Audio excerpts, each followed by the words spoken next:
ବନ ବିଭାଗ ଅତର୍କିତ ଚଢ଼ାଉ, ବନ୍ଧୁକ ଫାଶ, ତାର ବାରୁଦ, ହରିଣ ସିଂହ ଜବତ। ଚଢ଼ାଉ ଜାଣିପାରି ଘର ଛାଡ଼ି ଫେରାର ଅଭିଯୁକ୍ତ।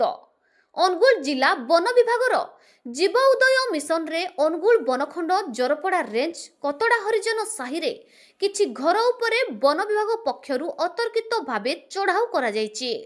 ସୂଚନା ମୁତାବକ ବନ ବିଭାଗ ବିଶେଷ ସୂତ୍ରରୁ ଖବର ପାଇ ଆଜି ସକାଳ ସମୟରେ ଅନୁଗୁଳ ବନଖଣ୍ଡ ଏବଂ ଆଠମଲ୍ଲିକ ବନଖଣ୍ଡ ପକ୍ଷରୁ କତଡ଼ା ହରିଜନ ସାହି ଓ ଅନ୍ତୁଳିଆ ଗାଁରେ ମିଳିତ ଅତର୍କିତ ଭାବେ ଚଢ଼ାଉ କରିଥିଲେ।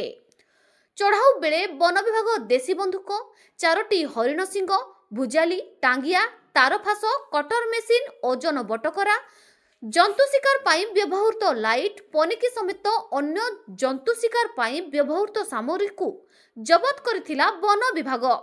ଜବତ ପରେ ଜବତ ସାମଗ୍ରୀକୁ ବନ ବିଭାଗ ପକ୍ଷରୁ ଜୋରପଡ଼ା ବନାଞ୍ଚଳ କାର୍ଯ୍ୟାଳୟକୁ ଅଣାଯାଇଛି।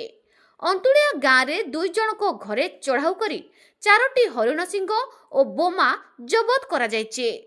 କିଛି ଦିନ ତଳେ ଜୋରପଡ଼ା ରେଞ୍ଜରେ ଜଣେ ଜନ୍ତୁ ଶିକାରୀକୁ ଗିରଫ କରିବା ସହିତ ହାତ ବୋମା ଓ ବନ୍ଧୁକ ମଧ୍ୟ ଜବତ କରିଥିଲେ।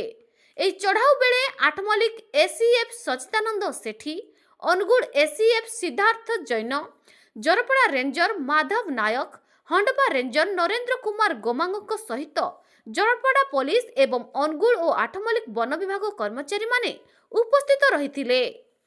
ବ୍ୟୁରୋ ରିପୋର୍ଟ ମୋ ଅନୁଗୁଳ।